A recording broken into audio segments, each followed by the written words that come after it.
I paid $4,200 for my daughter's graduation dinner.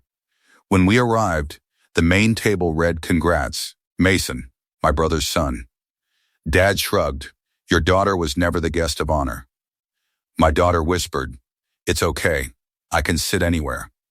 I walked out without a word and made one quiet call. By midnight, the venue manager sent one screenshot to the family chat. The banner was gold, block letters, professional print, stretched across the back wall of the Elmwood Grill where the hostess was still adjusting the centerpiece on the main table. I read it twice because the first time my brain corrected it automatically. It said, "Congrats, Mason," in letters tall enough to read from the parking lot. My daughter Iris was standing behind me with her graduation cap still in her hand. She had worn it in the car because she wanted to walk into the restaurant with it on. I had told her she looked perfect. She did. She was 18 years old. She had graduated that afternoon with a 3.6 GPA, and she had been accepted to Wayfield State on a partial academic scholarship. The dinner was supposed to be hers. The deposit had been hers. The $4,200 I paid 3 weeks earlier to my brother Sterling, who said he would handle the booking and the catering package, had been hers. The room was set for about 40, white tablecloths, a printed program at every seat. I picked one up. The cover read, "Celebrating Mason Yates, Ridgemont University, Class of 2028. There was a photo of my nephew in a navy blazer. There was no mention of Iris anywhere in the program. My father Gene was already seated at the head of the long table. He had a glass of red wine in his hand and his reading glasses pushed up on his forehead. He saw me holding the program. He did not stand. "Your daughter was never the guest of honor," he said. He took a sip. "She is a good girl, Fletcher, but Mason is going somewhere." We had to make a choice. This was not personal. Not personal. He said that sitting in a chair I paid for, at a table I booked, in a room I funded, about a granddaughter he had watched grow up without a mother for the last 10 years. Sterling was standing by the bar with his wife Paige and a group of cousins. He saw me reading the program. He walked over. He did not look embarrassed. He looked like he had been expecting this conversation and had already decided how it would go. "You spent $4,000 trying to buy Iris a night she was never going to get," Sterling said. He was loud enough for the cousins near the bar to hear, loud enough for Paige to turn and look. "Mason is going to Ridgemont on merit. Your daughter is going to a commuter school 20 minutes from the rental you have been living in since Elise died. You want to celebrate that?" He straightened his collar. "Dad and I planned this 2 weeks ago. We put the money where it would actually matter. You can stay and eat, Fletcher. Nobody is stopping you. But the banner stays." 14 people heard that. I know, because I counted the faces that turned. Some looked at me. Some looked at Sterling. 2 of my aunts looked at each other. Nobody said a word. I felt the pendant in my jacket pocket. The cameo on the thin silver chain that Elise had worn at her own graduation 14 years earlier. I had planned to clasp it around Iris's neck after the toast. A surprise. Something her mother would have done. Iris touched my arm. She was not crying. She had spent 10 years learning how to not cry in rooms full of people who had already decided she did not matter. "It's okay," she whispered. "I can sit anywhere." If you have ever watched your child offer to make herself smaller so the people who should love her do not have to feel uncomfortable, then you know the kind of silence that followed. It was not peace. It was the sound of something breaking without making a noise. I did not say a word. I put my hand on the back of Iris's shoulder, turned her toward the door, and walked out. The pendant was still in my pocket. The program was still on the table. Sterling watched us go. Jean did not look up. If you are new here, welcome to Karma Unfolded. If you have been here before, you know how these stories go. But I promise you, what that screenshot revealed at midnight was just the first page. The audit was 9. In the parking lot, Iris sat in the passenger seat with her hands folded on her graduation cap. She did not ask what we were doing. She did not ask me to go back. She waited. I pulled out my phone and made one call. Tanya Cho was the event manager at the Elmwood Grill. I had spoken with her when I first called to book the dinner, before Sterling offered to handle the details. She had been professional, warm, and specific about the catering package. She answered on the third ring. "Mr. Yates, I was going to call you," she said. Her voice was careful. "When your brother came in 2 weeks ago and changed the reservation, I asked if you had approved it. He said it was a family decision. I kept the original booking confirmation on file because something felt off. I asked her what exactly Sterling had changed. Everything," she said. "The honoree, the program, the seating chart, the banner. He sent me an email with the new details. In the email, he referred to your daughter's original reservation as a scheduling error that should have been caught weeks ago. A scheduling error. My daughter's graduation dinner, the one I paid for. The one Elise would have planned if she were alive. Sterling called it a scheduling error. I asked Tanya one more thing. How much did Sterling actually pay the restaurant?" She paused. $1,400. That covered the reduced package he requested. He said the remaining balance would be settled separately. I had given Sterling $4,200 in a cashier's check 3 weeks earlier. He paid the venue $1,400. The difference was $2,800. He had pocketed it. I thanked Tanya. I asked her to send me Sterling's email and the payment receipt. She said she would send them to the family group chat so there would be no question about the source. I drove Iris to her favorite taco place on Garfield Avenue. We sat in a booth by the window. She ate 2 fish tacos and a horchata. She did not ask about the call. She did not ask why her grandfather had said what he said or why her uncle had turned her dinner into a ceremony for someone else. She had stopped asking those questions years ago. When she was 12, Jean took Mason to a baseball camp for a week in Florida and told Iris the trip was for boys. When she was 14, Sterling brought Mason to a career day at the family's church and introduced him as the next Yates to make something of himself. Iris was standing right there. Nobody introduced her. When she was 16, Jean's Christmas card to the extended family had one photo. Mason in a varsity jacket. Iris was not in the card. She found out when a cousin asked her why. Every time, Iris adjusted. She moved to a smaller chair, a quieter corner, a different room.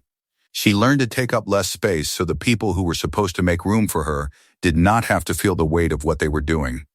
And through all of it, I kept showing up for Sterling. 2 years earlier, when his landscaping company needed a truck to bid on commercial contracts, he asked me to co-sign the loan.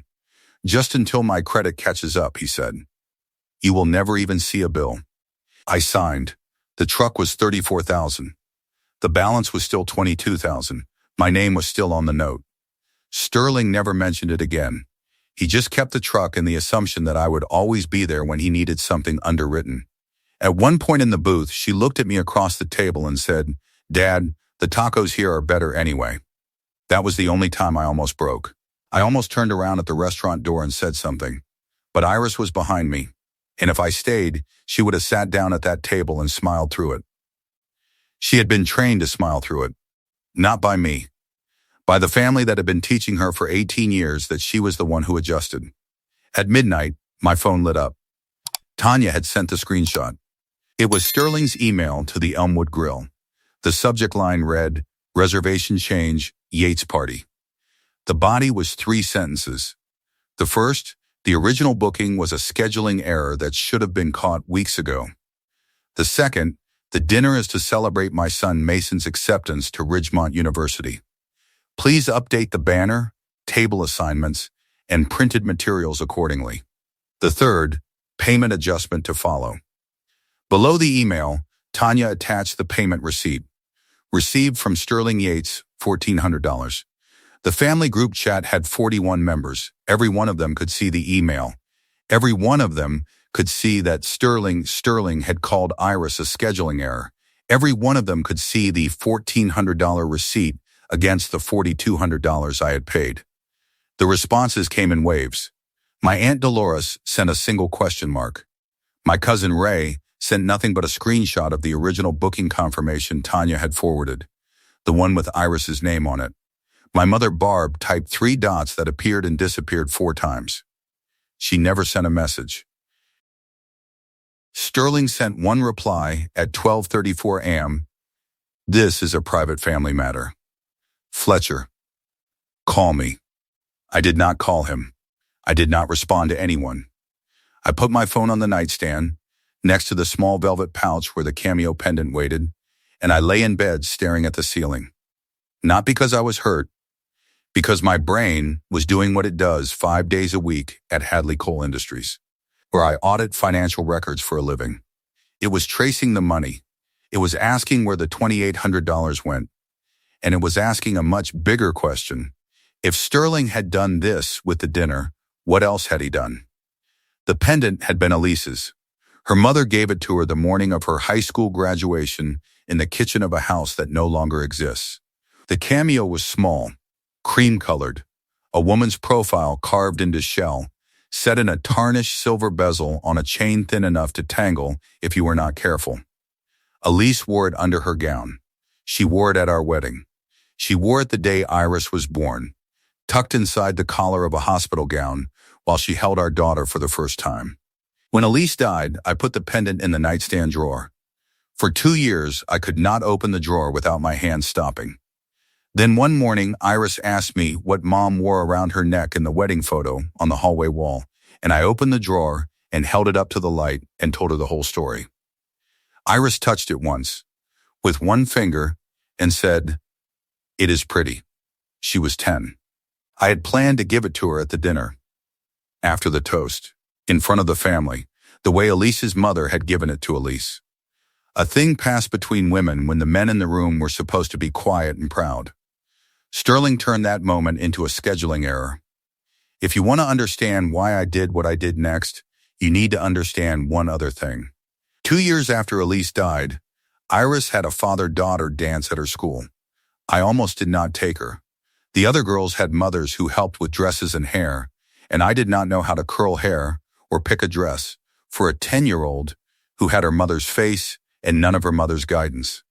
Rita Overby showed up at my apartment at 4 in the afternoon with a curling iron and a dress she had picked out on her lunch break.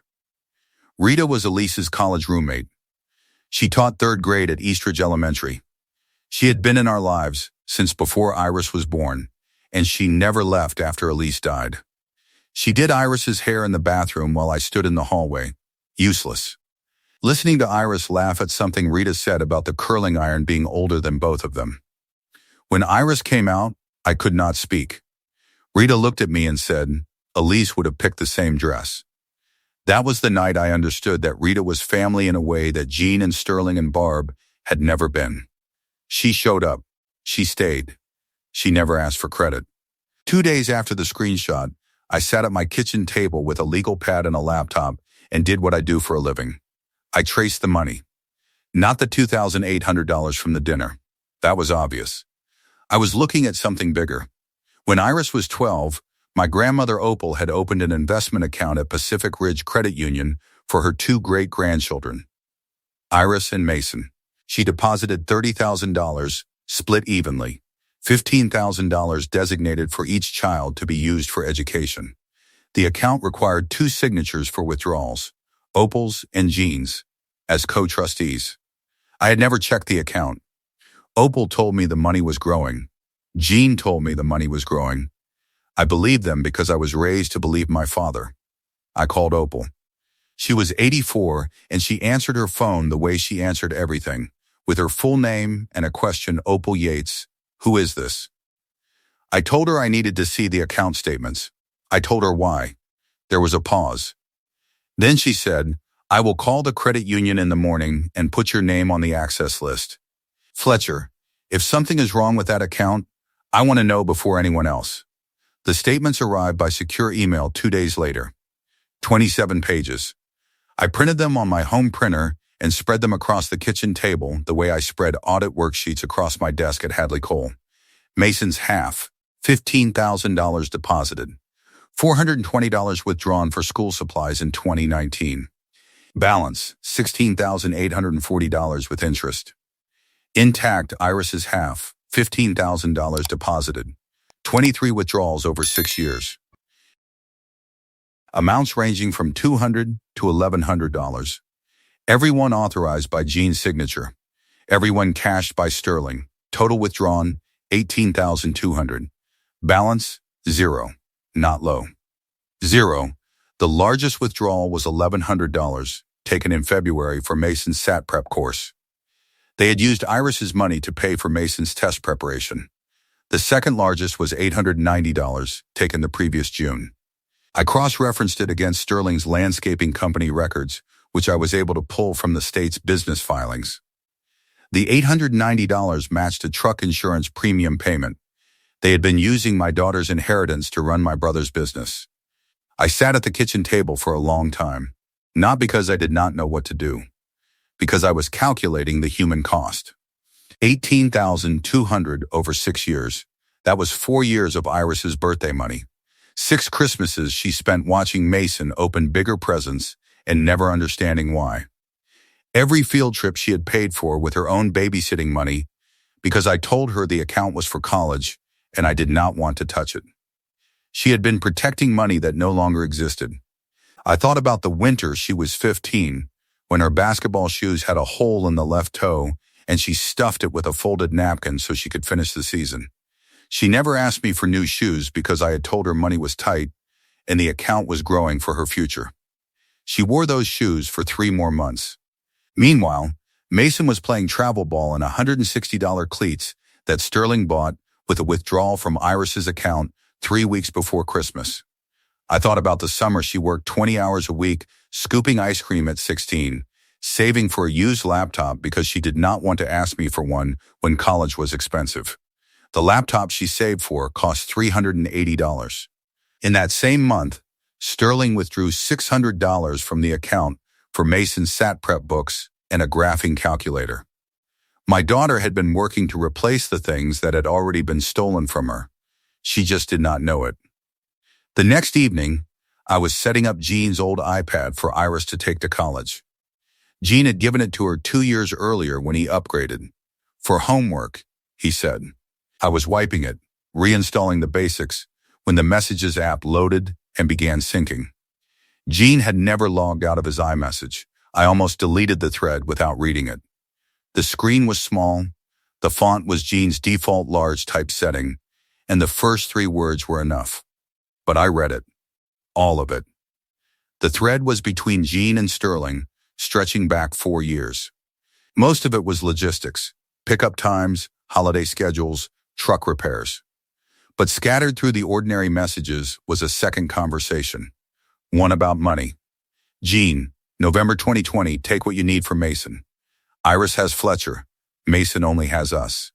Sterling, November 2020, already put in for $600. SAT books and a new calculator. Jean, March 2021, how much this time? Sterling, $400. Mason's travel ball fees.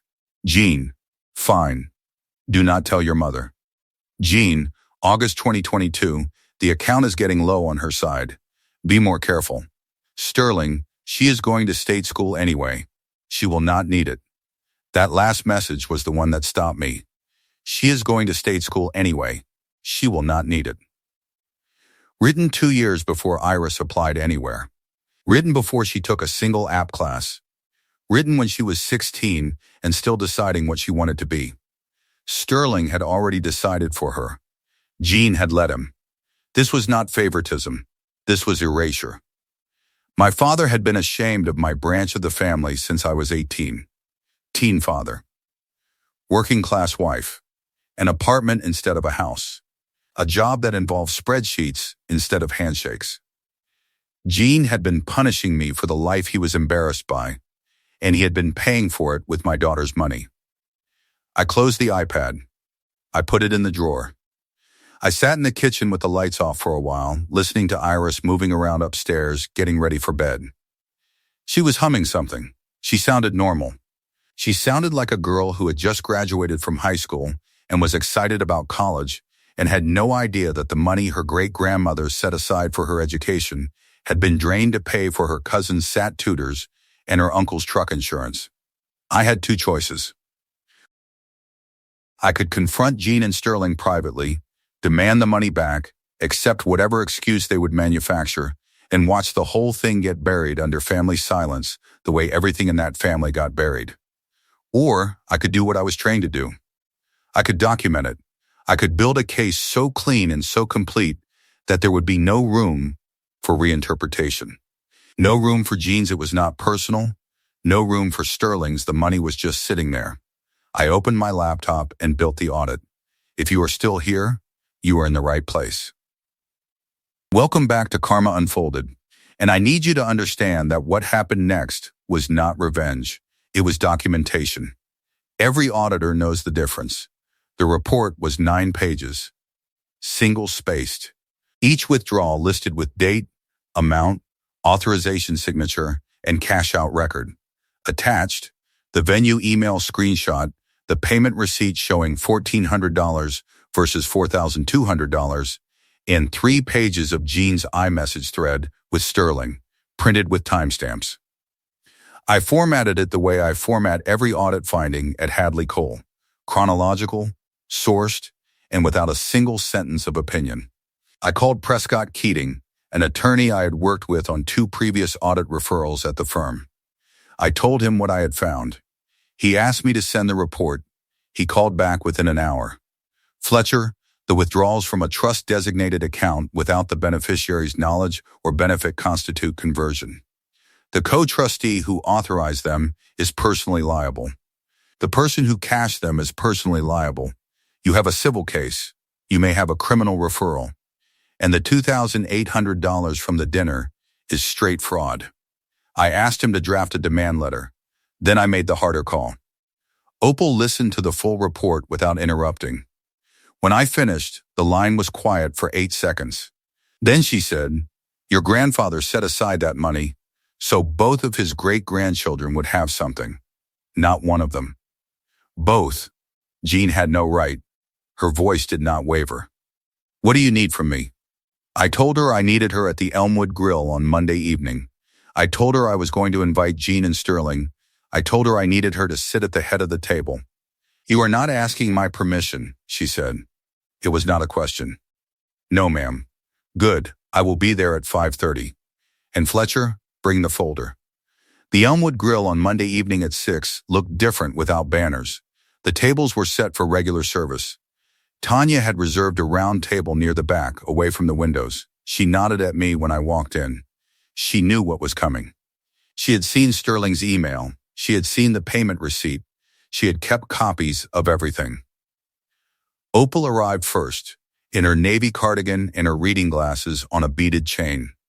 She sat at the head of the table and placed her purse on the chair beside her and did not order anything. Jean and Barb arrived next. Jean saw Opal and his posture changed. He had not expected her. He sat across from her and folded his hands and looked at me with an expression I had never seen on his face before. It was not anger. It was measurement. He was trying to calculate how much I knew. Sterling arrived with Paige. He had not wanted Paige there. She came anyway because Opal had called her separately and said, "This is a family matter, and you are family." Rita sat beside me. She had driven 40 minutes to be there. She did not say anything when she sat down. She put her hand flat on the table and looked at Sterling and waited. I opened with a question, not a list, not an accusation. "Sterling, when you emailed this restaurant 2 weeks before the dinner, what did you write in the subject line?" Sterling's jaw tightened. He looked at Jean. Jean was looking at Opal. "That was a private communication between me and the venue," Sterling said. "The subject line," I said, "was reservation change Yates party, and in the body, you called my daughter's graduation dinner a scheduling error." Paige put her hand over her mouth. "That is not what I meant," Sterling said. "I meant the timing was wrong. Mason's acceptance came in late, and we needed to adjust." "You adjusted with my money," I said. "I gave you $4,200 in a cashier's check. You paid the venue $1,400. Where is the other $2,800, Sterling?" The table went still. Jean's fingers unfolded. He looked at Opal again. Opal's face was the same as it had been when she sat down. Flat. Waiting, Jean had known her for 63 years, and he understood that expression. He broke. I should have told you about the account. Jean's voice cracked on the second word. Your grandmother already knows. I signed the forms. I know I signed them. Sterling turned to Jean. Dad, stop talking. How much, Dad? I said. Jean could not answer. His mouth opened. Nothing came out. $18,200, I said. 23 withdrawals over 6 years. Every one from Iris's half. Every one authorized by your signature. Every one cashed by Sterling. Mason's half is untouched. Iris's balance is 0. Barb made a sound that was not a word. She pressed her napkin to her lips. Sterling's eyes moved from Jean to me and back. That money was not being used, Sterling said. Iris was going to state school. Mason needed SAT prep, application fees, travel ball. You think those things are free? Dad and I made a practical decision. The money was sitting there. I let him finish. Then I spoke, and I did not raise my voice. Sterling, the $1,100 you took in February for Mason's SAT prep came from a trust account designated for your niece. That is conversion. The $2,800 you kept from the dinner payment is fraud. The 23 withdrawals that Dad authorized without informing the account holder or the beneficiary constitute breach of fiduciary duty. Those are not family opinions. Those are legal terms. My attorney Prescott Keating has the full file. He is drafting a demand letter for restitution of $21,000, which includes the dinner funds. If the amount is not addressed within 30 days, he will file a civil action. And I have already contacted Pacific Ridge Credit Union to flag the account for a trustee review. Sterling stared at me. You are going to sue your own family? You stole from your own niece, I said, for 6 years. And you called her a scheduling error in an email to a stranger. Sterling tried to find somewhere to put his anger. He looked at Jean, but Jean was staring at the tablecloth with both hands flat beside his water glass. His fingers spread like he was trying to hold the table down. Jean's face had gone the color of old newspaper. He had not moved since his confession. He was sitting in the same posture he would sit in for the rest of the evening, a man who had dismantled something in public and could not figure out how to reassemble it. He looked at Barb, but Barb was pressing the napkin against her mouth so hard her knuckles were white. Barb had known. Maybe not the numbers, maybe not the total, but she had known something was wrong with the account, and she had chosen the version of the story that let her sleep at night. He looked at Paige. Paige was not looking at him. Paige was looking at the audit folder on the table with the expression of a woman who had just realized that the life she thought she was living had a second set of books. Sterling tried one more angle. Fletcher, this is a family matter. You are turning a misunderstanding into a legal circus. Mason did not ask for any of this. He is a kid. Iris is a kid too, I said. She was a kid when the first withdrawal hit her account. She was 12. She did not ask for any of it either. You called it results, I said. You told me at that dinner that the family puts money where it matters, where it would get results. The audit found $18,000 of your results. Every line item has a date and a signature.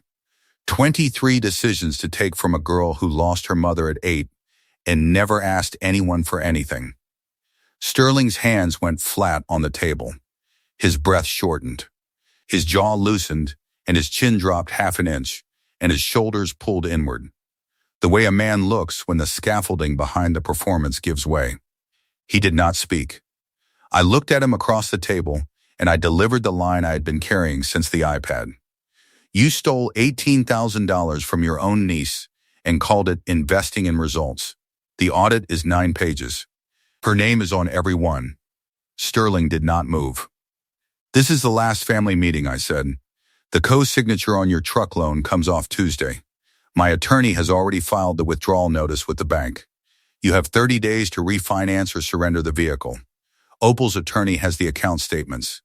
Whatever you need from today forward, you find it without my name, my credit, or my daughter's money. I almost called Sterling before the meeting, almost gave him one chance to return the money quietly. Then I opened the audit and counted 23 lines. 23 times they chose Mason over Iris. She did not get one. Sterling's last move came fast. He leaned forward, his voice low and tight, and said, "You want to play this game? Fine. I will tell everyone in this family that you have been poisoning Iris against us for years, using Elise's death to make everyone feel sorry for you. That is what this is. You are manipulating a dead woman's memory to turn Opal against her own son." Rita looked up. She had not spoken the entire meeting. She looked at Sterling the way a teacher looks at a child who has just told a lie so large it cannot be answered with the same lie.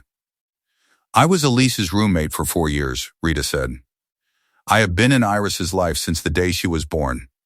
I was at every birthday, every school play, every parent-teacher conference Fletcher could not make because he was working overtime to keep them in that rental you like to mention." "Where were you, Sterling?" Sterling had no answer. Nobody at the table had an answer. I slid the 9-page audit folder across the table. Sterling looked at it. He did not open it. Paige reached over and opened it for him. She read the first page. Her hand came off the folder slowly, as if the paper were hot. Opal stood. She picked up her purse. She looked at Jean. Her son. 63 years of raising him, feeding him, trusting him with her account. "You signed away your granddaughter's money," she said, "and you told me the account was untouched. I will be changing the locks on the lake house Saturday. Do not come. And the 4th of July cookout is canceled." She walked out. Rita followed. I followed Rita. Tanya Cho was standing near the service station. She had heard everything. A couple at the next table, the woman who recognized Sterling from his landscaping work, had stopped eating. The woman's fork was on the edge of her plate. Her husband was looking at his water glass. They did not resume their meal until after we left. The co-signature withdrawal hit Sterling's loan account the following Tuesday. The bank sent him a certified letter: refinance within 30 days or surrender the truck. Sterling's landscaping company ran 3 trucks. The one I co-signed was the newest and the most expensive. The monthly payment was $340, and without my name on the note, Sterling's credit score alone would not qualify him for a new loan at any rate he could afford. His business could operate without the truck, but it could not operate the same way. The biggest commercial contracts required the hauling capacity that truck provided. Without it, he was back to residential mowing and hedge trimming. Opal did not just cancel the 4th of July cookout. She sent a group text to every member of the extended family. It was 4 sentences. "The investment account I opened for Iris and Mason has been emptied on Iris's side without my knowledge or consent. Jean authorized the withdrawals. Sterling cashed them. I am taking time to decide what happens next." 41 people read that message. Not one of them replied to defend Jean or Sterling. Paige called Sterling's phone that night. I know this because Opal told me later. Paige had read the first 3 pages of the audit at the restaurant and finished the remaining 6 in her car. She told Sterling she was taking Mason to her mother's house for the week. She did not say when she was coming back. Mason, who had heard none of this and still believed the dinner had been a family decision made in his honor, asked his mother why they were leaving. Paige said, "Because there are things your father needs to fix before we come home." 3 weeks after the confrontation, Sterling pulled into the Elmwood Grill parking lot at 7 on a Saturday evening. He was not going inside. He was parked across the lot, engine running, windows down. Through the front window of the restaurant, he could see a small table set for 2. A hand-lettered sign in a wooden frame, "Congrats, Iris." Tanya had made it herself. Iris was sitting across from me, the cameo pendant on her neck, catching the light from the candle in the center of the table. Rita had dropped off flowers earlier, but had not stayed. "This one is yours," she had told me. Iris was laughing at something I had said about the menu. Sterling watched for 12 seconds through the glass. The pendant was visible even from the parking lot, a small flash of silver every time Iris moved her head. He could see the hand-lettered sign on the table. He could see that the table was set for 2, and only 2, and that nobody at that table was missing anyone who was not there. He put the truck in reverse and pulled out of the lot without turning off his headlights. He did not come in. He did not call. He drove home to a house where Paige's closet was still half empty, and Mason's bedroom door was closed because Mason had started locking it after Paige told him there were things his father needed to fix. Sterling sat in his driveway with the engine running and his phone on the passenger seat. He did not pick it up. There was no one left to call who would answer the way he needed them to. 2 months later, I loaded the last box into the back of my car and drove Iris 4 hours to Wayfield State. The dorm was on the 3rd floor. Her roommate had already arrived and taped a poster of a sunset to the far wall. Iris's side was bare. We spent 2 hours unpacking, hanging a small shelf, and arranging her desk. She put a framed photo of Elise next to her lamp. She put a printout of her class schedule under a clear desk mat. She taped one thing to the wall above her bed, a photo of her and Rita at the father-daughter dance, both of them laughing, Iris in the dress Rita picked out. The cameo pendant was on her neck. It had been there since the real dinner at the Elmwood Grill 3 weeks after the confrontation. Tanya had set a small table by the window with a candle and the hand-lettered sign. Rita had dropped off sunflowers earlier that afternoon, but did not stay.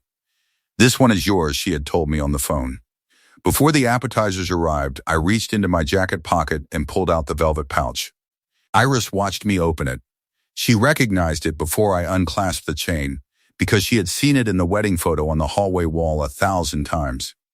I told her the story of her mother wearing it in the kitchen of a house that no longer exists. I told her Elise's mother had clasped it around Elise's neck the morning of her graduation, and that Elise had told me once that it was the only piece of jewelry she never took off, even when she slept, even in the hospital the day Iris was born. I clasped it around Iris's neck. The cameo settled against her collarbone, the same place it had rested against her mother's skin in every photo Iris had ever seen. Iris held the cameo between her thumb and forefinger for a long time. She did not cry. She said, "It fits." That was the dinner she was supposed to have. Not a banner with someone else's name, not a printed program with someone else's photo.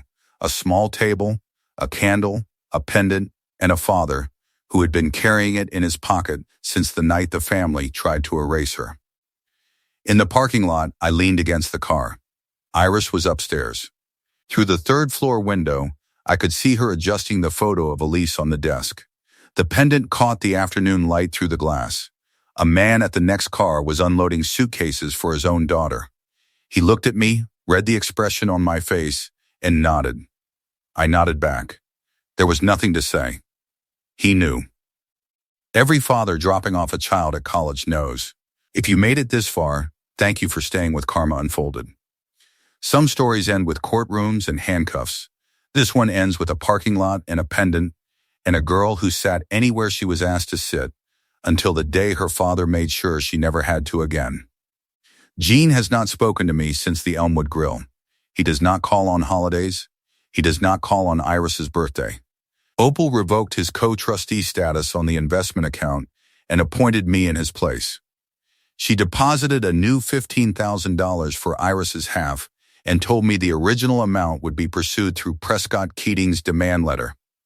The 30-day clock is still running. Opal also changed the locks on the lake house, the property Gene had been using for weekend fishing trips for 30 years. She had the locksmith come on a Saturday morning when Gene was on his way there. He arrived to a new deadbolt and a note on the door in Opal's handwriting, "When Iris's account is whole, we will talk." Gene sat in his car in the driveway for 20 minutes before driving home. He did not call Opal. He did not call me. He called Sterling, and Sterling did not answer. Sterling's truck was surrendered to the bank on day 29. He could not refinance. His landscaping company ran 3 trucks, but the one I co-signed was the one with the trailer hitch rated for his commercial mower. Without it, he could not haul the equipment that the bigger contracts required. My cousin Ray, who worked for a property management firm that had been giving Sterling $200 a month in commercial lot maintenance, told me the firm asked Sterling about the missing truck. Sterling told them it was in the shop. They gave him 2 weeks, Ray said. Then they called somebody else. He did not even argue. The last time my cousin Ray drove past Sterling's house, the company trailer was sitting on flat tires in the driveway with a faded magnetic sign peeling off the door. Barb sent me one text, 3 days after the meeting. It said, "You did not have to do this in front of everyone. You could have come to us privately. Your father is not sleeping." I did not reply. She was right about one thing, I did not have to. But Iris had been made invisible in front of everyone for 18 years. The least I could do was make the truth visible in the same room. The pendant is on Iris's neck at Wayfield State. She wears it to class, to the dining hall, to the library. She called me last Tuesday and said a girl in her chemistry group asked about it. Iris told her it was her mother's. I did not check my phone in the parking lot. I did not need to. The family I had was upstairs arranging a desk and starting the rest of her life. That was enough. It had always been enough. I waited until Iris waved from the window. Then I got in the car, adjusted the mirror, and drove home.